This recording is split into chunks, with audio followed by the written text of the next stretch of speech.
तो वहीं उदयपुर के बीजेपी प्रत्याशी मन्ना लाल रावत ने लगातार आदिवासी इलाकों में धर्म परिवर्तन को लेकर बीएपी पार्टी के नेताओं पर कई गंभीर आरोप लगाए हैं। इसके साथ ही उन्होंने सुदर्शन न्यूज से खास बातचीत करते हुए उदयपुर में हुए कन्हैया लाल हत्याकांड और प्रधानमंत्री मोदी के संपत्ति बंटवारे को लेकर जारी बयान और जनसंख्या नियंत्रण कानून पर अपनी प्रतिक्रिया दी है। क्या कुछ कहा है, आइए सुनाते हैं आपको। हमारे साथ इस वक्त मौजूद हैं उदयपुर लोकसभा क्षेत्र से जो बीजेपी कैंडिडेट हैं और साथ ही वो पूर्व में एक सिविल सर्वेंट भी रह चुके हैं। दरअसल हम बात कर रहे हैं यहाँ पर मन्ना लाल रावत की, जो यहाँ पर उदयपुर लोकसभा क्षेत्र से दावेदारी कर रहे हैं। सर, सबसे पहले आपको मैं बताना चाहूंगा कि उदयपुर एक काफी ऐतिहासिक भूमि है, वहां से आप दावेदारी कर रहे हैं, तो कैसे देखते हैं कि कितना दिलचस्प होगा? आपके सामने भी एक ब्यूरोक्रेट है, आप खुद भी एक ब्यूरोक्रेट हैं, क्या देखते हैं इसको? देखिए, मेवाड़ की पावन भूमि जो है वो निश्चित रूप से यहाँ के आन बान शान को लेके है और पूरी तरीके से अपनी संस्कृति को प्रेम करने वाले हैं, सबको एक साथ मिलकर रहने वाले हैं। सामाजिक समरसता का भाव भी यहाँ की माटी में है। जिस प्रकार से वीर शिरोमणि महाराणा प्रताप की कालखंड की बात करें, इतिहास की बात करें, तो सभी को जोड़ने वाला भाव रहा है। तो ये क्षेत्र अपने आप में प्रेरित करने वाला है, अपना एक विशिष्ट पहचान रखने वाला है, इतिहास बहुत समृद्ध है और विरासत भी जो अपने आप में बहुत गौरवान्वित करने वाली है। तो ऐसे में इस क्षेत्र से हम लोगों का रहना, यहाँ के निवासी होना और यहाँ की संस्कृति से ओतप्रोत होना बड़ा आनंददायक विषय रहता है। जहाँ तक प्रश्न चुनाव का है, तो केंद्रीय नेतृत्व को, भारतीय जनता पार्टी को, यशस्वी प्रधानमंत्री जी को और राजस्थान का जो पार्टी का संगठन है, माननीय यशस्वी मुख्यमंत्री जी हैं, उनका धन्यवाद कि मुझे यहाँ से उम्मीदवार बनाया और एक कार्यकर्ता के भाव से और क्षेत्र की विषयों को लेकर जिस प्रकार से एक सजगता रही है। हम लोग आंदोलन के रूप में भी सामाजिक स्तर पर काम कर रहे थे, उस विषय को आगे बढ़ा रहे हैं। तो यहाँ कहीं पर भी इस तरह का भाव नहीं है कि एक ब्यूरोक्रेटिक विषय है। हम तो एक स्थानीय जो विषय है उनको लेकर आगे चलने वाले कार्यकर्ता हैं, उसी भाव से आगे बढ़ रहे हैं। बिल्कुल, पर कहीं ना कहीं आपको एक एज मिलेगी क्योंकि आपने एज ए ब्यूरोक्रेट और एक एज ए सिविल सर्वेंट यहाँ पे काम कर रखा है, तो आपको मुद्दों के बारे में आपको पता होगा। सर, आपने जैसा कि अभी जिक्र किया कि एक आन बान और शान की भूमि रही है, लेकिन इसी आन बान और शान की भूमि में 2 साल पहले कन्हैया लाल जैसा निर्मम हत्याकांड हुआ था। जिहादी मानसिकता के लोग अभी भी हमारे पास रिपोर्ट से कहीं ज्यादातर मतलब मात्रा में पनप रहे हैं यहाँ पर, तो ऐसे में उन पर लगाम लगाना एक बड़ा चैलेंज होगा। उसके लिए क्या स्ट्रैटेजी है आपके पास? देखिए कि जिस प्रकार से ये इस घटना की आपने उल्लेख किया, ये बहुत ही निंदनीय था, बहुत ही आतंकी घटना थी और इसको लेकर जिस प्रकार से तत्कालीन जो सरकार थी और सरकार की मशीनरी थी, उसकी फेल्योर भी नजर आती है। एक सामान्य सा नागरिक यहाँ का रहने वाला जो अपनी रोजी रोटी के लिए एक टेलरिंग का काम करता है, अपना एक छोटा सा काम चलाता है, उसकी सुरक्षा का भाव जो है ना वो यह था। जिस प्रकार से राजस्थान की पुलिस उस कालखंड में ये कहती रही कि आमजन में विश्वास और अपराधियों में डर, वो कहीं पर भी नजर नहीं आया। तो इस बात को लेकर तो निश्चित रूप से पूरे क्षेत्र में आक्रोश है। इस तरह के जो तत्व हैं वो जिस ढंग से बात की है, जिस ढंग से उन्होंने सर तंसीर जूदा और माननीय यशस्वी प्रधानमंत्री जी का भी नाम लिया और उल्लेख किया, तो निश्चित रूप से बहुत ही घातक है। और इस तरह की मानसिकता, इस तरह की कट्टरता, उसकी जितनी आलोचना की जाए उतना कम है। लेकिन जो क्षेत्र है वो अभी भी इस बात को लेकर इस समझ है कि उनको कैसे जवाब देना। प्रधानमंत्री मोदी जी ने कल यहाँ पे जालोर में जनसभा की थी और उस दौरान उन्होंने एक बयान दिया था और उन्होंने कहा था कि अगर सपोज कांग्रेस गवर्नमेंट यहाँ पे आ जाती है तो आपकी जो संपत्ति है वो मुसलमानों में डिवाइड हो जाएगी। उसको आप कैसे देखते हैं, क्योंकि विपक्ष इसके ऊपर काफी हमलावर है और ये टॉपिक काफी ट्रेंड भी कर रहे हैं? देखो, यशस्वी प्रधानमंत्री जी का कुछ भी कहना बहुत एक लंबे अध्ययन के उपरांत आता है विषय, और ये विषय हम बांसवाड़ा जब थे, वहां जब माननीय प्रधानमंत्री जी पधारे तो वहां पर भी इस बात का उल्लेख हुआ। उन्होंने कांग्रेस के घोषणा पत्र का एक जो सूत्र है उसको इंगित करते हुए कहा है। मुझे लगता है कि इस तरह की मानसिकता, इस तरह के सूत्रों को जिस ढंग से एक पार्टी तुष्टीकरण को लेकर आगे बढ़ रही है, तो लगता है कि इस बात को अभी तक समझ नहीं है इनके रणनीतिकार हो गए, इनके जो भी सोचने विचारने वाले हैं, कि वो किससे बात कर रहे हैं, कहाँ है, कहाँ फंसे हुए हैं। वैचारिक रूप से ये एकदम पिछड़ापन है, वैचारिक रूप से एकदम सीमित करने वाला है, वैचारिक रूप से ये एक छोटे से वोट बैंक को ही बांधे रखने की बात इसमें नजर आती है। तो हम तो इसको बहुत ही एक तुच्छ मानसिकता कहेंगे। और यशस्वी प्रधानमंत्री ने जब इस विषय को आगे बढ़ा दिया, कह दिया, तो हम सभी कार्यकर्ता माननीय प्रधानमंत्री जी के विचार के साथ हैं और उसी को हम आदर गौरव के साथ लिख रहे हैं।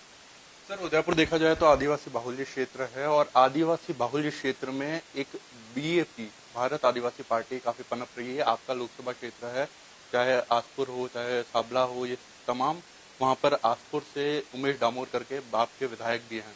तो ऐसे में कितना बड़ा चैलेंज आप देखते हैं, जिस तरीके से वो ये कह रहे हैं कि हम सनातनी भी नहीं हैं, हम हिंदू भी नहीं हैं, तो आप उनके ऊपर क्या रिक्वेस्ट करना चाहेंगे, कैसे मानते हैं उनको? नहीं, समाज को स्पष्टता आ चुकी है कि ये जो तत्व है, ये जो विचार है, ये कितना एक कैंची की तरह समाज को काटने वाला है। मोटे तौर पर 3 विषय इसमें नजर आते हैं। इनका मूल जो दर्शन था उसमें था कि ना लोकसभा ना विधानसभा, सबसे बड़ी ग्राम सभा, इस बात को लेकर ये आगे बढ़े थे। ना तो ये लोकसभा को मानते ना विधानसभा को मानते हैं, तो किस बात के विधायक है, किस बात के लोकसभा का चुनाव लड़ रहे हैं। ये तो सीधा पहला प्रश्न समाज की तरफ से आ रहा है। और दूसरा प्रश्न ये आ रहा है कि आदिवासी हिंदू नहीं, ऐसा ये बोलते हैं। तो फिर एक बार ये इनसे पूछिए, और हम भी पूछ रहे हैं, समाज की तरफ से भी आवाज आ रही है कि एक बार ये बोल दे आदिवासी ईसाई नहीं, आदिवासी मुस्लिम नहीं, ये कहां से विचार लेके आते हैं। ये ऐसा लगता है कि पूरा एक फॉरेन फंडिंग जो एक इकोसिस्टम है उसका पार्ट और उसकी उपज है, वरना इस तरह का भाव कभी भी नहीं आया। और एक तत्व और शायद आपकी जानकारी में हो कि इनकी उत्पत्ति 2015 में हुई।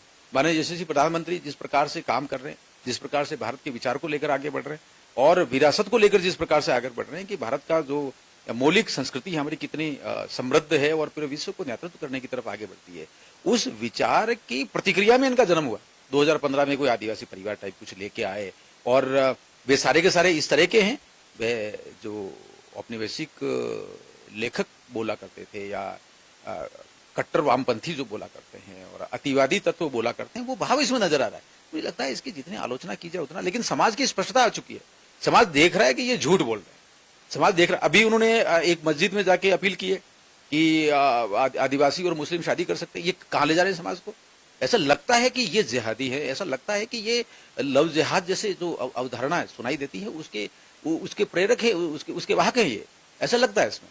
तो मुझे लगता है इनकी जितनी आलोचना की जाए, और यहाँ तक कि हम एक सभा में गए थे, वहां तो समाज की तरफ से आवाज भी उठी है, ऐसे तत्वों को गांव में घुसने नहीं देंगे, अगर घुसेंगे तो काला मुंह करेंगे। तो एक तो ये भी बोल दिया कि काला मुंह करके उसको गधे पे बिठा के भिगाए। तो इस तरह का भाव यदि वहां से आ रहा है तो समाज की स्पष्टता मुझे लगता है कि इनके प्रति और जिस तरह का भ्रम इन्होंने फैलाया उसके प्रति समाज एकदम स्पष्ट हो रहा है। सर देखा जाए तो उनके जो कैंडिडेट हैं राजकुमार रौत, वो कहीं ना कहीं एक प्रमुख मांग उनकी ये भी है कि भील प्रदेश बनना चाहिए।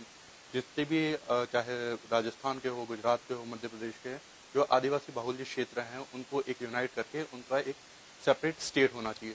इससे पहले देखा जाए तो महेंद्रजीत सिंह मालविया जो बीजेपी के कैंडिडेट है वर्तमान में, उन्होंने भी ये मांग रखी थी और कहीं ना कहीं एक्नॉलेज किया था इसको कि हाँ एक भील प्रदेश बनना चाहिए।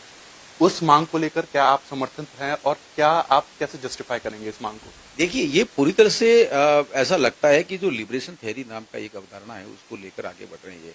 ये मूल रूप से तो ना संविधान को मानते हैं, जब ना लोकसभा ना विधानसभा कहते हैं तो ये संवैधानिक संस्थाएं उसको नहीं मानते। इस संविधान को मानते हैं तो फिर आप कौन से उसकी बात कर रहे हो? और दूसरा ये कि भड़का रहे हैं, और इसी विचार को लेकर ये गुजरात गए थे।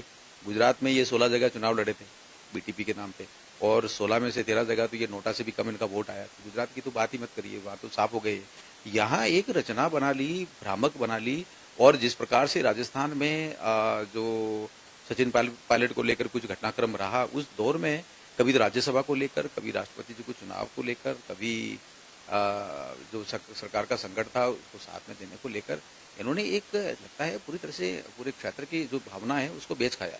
तो उसमें ये सारे के सारे जो है ना वो चीज़ों में जो चीज़ें आई आगे बढ़ी, और ये सारे वीडियो वगैरह पढ़े, उसमें पब्लिक डोमेन में है, इसमें कोई स्पेसिफिक बात हमारी तरफ से जोड़ने का नहीं। तो उसमें इनको ताकत मिल गई, इनको कहीं समर्थन मिल गया, इनको ऐसी भी चर्चा है कि इनको बहुत बड़ा पैसा मिल गया। तो उसको लेकर ये कुछ लोगों को जोड़ दिया बराबर। लेकिन स्पष्टता जब आ रही है तो ये भागते घूम रहे हैं। और जिस प्रकार से एक अतिवादी सोच को लेकर, समाज को तोड़ने वाले को लेकर, जिस प्रकार से कट्टर जातिवाद की बात करते हुए, जिस प्रकार से तुष्टिकरण करते हुए भी नजर आते हैं, ये चर्च में जाना पसंद करते हैं, ये दरगाह पे जाना पसंद करते हैं, ये मजार पे जाना पसंद करते हैं, मस्जिद में, लेकिन ये वहां जाते हुए उनको जोड़ के एक विचार को आगे बढ़ा रहे हैं। वो शायद उसको अलग राज्य की बात कर रहे हैं, जो भी कर रहे हैं, मुझे लगता है कि ये एकदम सद्भावनापूर्ण नहीं है। ये इनकी खाली रचना है, इनकी राजनीति के। ये कहीं पर भी किसी ना तो भीलों का हित चाहते हैं ना क्षेत्र का हित चाहते हैं। अगर ये चाहते हैं तो आदिवासियों की बेटी जिस प्रकार से राष्ट्रपति के लिए चुनाव में उम्मीदवार बनाकर खड़ा किया था और एक विधायक को चुनाव में उसमें भाग लेना था, उस दिन तो ये राजकुमार रोज घर पे सोया हुआ था, वोट डालने नहीं गया। और दूसरा जो गया था, इनके उस टाइम 2 विधायक थे, एक विधायक किसी और को दे के आया, तो कौन से क्षेत्र की बात कर रहे हैं, कौन से बिल की बात कर रहे हैं? ये लगता है ये बहुत झूठी रचना है। सर, आपके जो ओपोनेंट है उनकी बात करना चाहूंगा, ताराचंद जी, जो यहाँ पर उदयपुर लोकसभा क्षेत्र से सामने है, वो भी ब्यूरोक्रेट हैं, उनको भी काफी अच्छा एक्सपीरियंस है। उनको कितने बड़े चैलेंज के तौर पर आप देखते हैं? देखिए, वो जब आप उदयपुर से बात कर रहे हैं तो वो यहाँ से 500 किलोमीटर के करीब जयपुर, और जयपुर से भी 100 किलोमीटर आगे दौसा, और दौसा से भी करीब करीब 70 किलोमीटर आगे, वहाँ के तो ये रहने वाले। उनको क्या यहाँ के क्षेत्रों के समस्याओं का मालूम? उनको ये भी मालूम नहीं समाज क्या है, उनको ये भी मालूम नहीं यहाँ की गोत्र व्यवस्था क्या है, यहाँ के कस्टमरी लोग क्या है, यहाँ के जो जिस प्रकार से समाज उठता बैठता है, कैसे सोचता है, यहाँ की मास साइकोलॉजी क्या विषय क्या है। वो खुद ही एक भाषण में देते हुए बोलते हुए नजर आए कि मैं कभी क्षेत्र में रहा नहीं, तो फिर क्या जानते हैं वो कुछ भी नहीं। कलेक्टर रहते हुए यदि भूमिका की है तो सरकार का रिप्रेजेंटेटिव सरकार के रूप में करते हैं। क्षेत्र समाज और जो अनुसूचित क्षेत्र है उसकी विषयों को लेकर वो कुछ भी नहीं बोले। अच्छा, उनको बोल भी नहीं सकते। अगर यहाँ बोलेंगे तो वहां के जो मीणा बंधु है इनको पीछे पड़ेंगे, इनको खुद ही इनकी आलोचना करेंगे। तो मुझे लगता है कि एक डमी सा एक कैंडिडेट खड़ा है, और जैसे बलि का बकरा कहते हैं उस टाइप से कुछ खड़ा है, क्योंकि यहाँ स्थानीय कोई खड़ा नहीं हुआ, उनको मालूम था जो भी राजनीतिक तौर पर वो हार रहे हैं या जो भी चीजें थी। तो जिस प्रकार के स्टेटमेंट उनके आ रहे हैं और बात कर रहे हैं, हमने एक मिशन चलाया था, कुछ चलाया था, सरकार की बात को, सरकार के काम को यदि आप रख के फिर ये कहते हो कि मैंने किया, मुझे लगता है ये अहंकार भी है। और दूसरा, कोई कहता है कि मैंने मिशन किया, मिशन क्या है? मिशन तो एक ही चल रहा है देश में, विकसित भारत 2047 का मिशन चल रहा है, माननीय यशस्वी प्रधानमंत्री जी लेकर चल रहे हैं। तो इससे बड़ा कोई विषय आज के तारीख में कहीं पर भी है नहीं, और उसका उल्लेख ये कहीं पर भी नहीं कर रहे। सर, एक आखिरी सवाल मेरा ये था कि काफी टफ फाइट देखने मिल रही है, काफी बहुत सारी सीटों पर एक 25 के 25 हैट्रिक का जो सपना लेके चल रहे हैं बीजेपी वाले, उसमें कहीं ना कहीं सेल मारती हुई कांग्रेस नजर आ रही है। और बहुत सारे ऐसे प्रत्याशी भी हैं जो बीजेपी के हैं, कांग्रेस में शामिल हो चुके हैं, चाहे कोटा हो, चाहे नागौर हो, ऐसी बहुत सारी सीटें हैं, वहां पर टफ फाइट देखने को मिल रही है। आप क्या सोच रहे हैं कि कितने सीटों पर इस बार विजय हासिल कर पाएगी बीजेपी? देखिए, राजस्थान में 25 सीटें जीतेंगे ऐसा हमारे राष्ट्रीय नेतृत्व का है, ऐसे आकलन है, और ये सारी चीजें आ चुकी हैं। मुझे लगता है यही रहेगा, 25 सीटें भारतीय जनता पार्टी के पास आएगी। हाँ, जहाँ तक चीजें टफ होना है तो टफ तो जब चुनाव लड़ रहे हैं तो पार्टी की हर स्तर पर जो निर्णय है, हर स्तर पर मार्गदर्शन है, वो लगता है कि हर काम बहुत ही अच्छे से करना है। तो अच्छे से करना का मतलब युद्ध स्तर पर करना है, युद्ध की रणनीति से ही करना है, हर बिंदु को टच करना है। जितना इजी पेपर होता है उतना टफ कई बार उत्तर हो चला जाता है। तो इस बात को लेकर कार्यकर्ता भाव से सब पूरा तंत्र, पूरा सिस्टम, पूरी पार्टी पूरा युद्ध स्तर पर काम कर रही है। किसी को भी कमजोर, किसी को भी नहीं मान रही, लेकिन चुनाव तो चुनाव की तरीके से लड़ना है, हर मोर्चे पर काम करना, उसको लेकर चल रहे हैं। तो तैयारियां उस ढंग की है, लेकिन 25 सीटें राजस्थान में आती हुई नजर आ रही है। बहरहाल ये थे मन्नालाल रावत, जो उदयपुर लोकसभा सीट से प्रत्याशी हैं, और उनका मानना है कि 25 के 25 सीटें राजस्थान में बीजेपी जीतने जा रही है। अब देखना होगा चुनावी नतीजे, चुनावी परिणाम क्या रहते हैं। कैमरा पर्सन ऋषभ के साथ जयपुर से सुदर्शन न्यूज के लिए नतांश पटेल।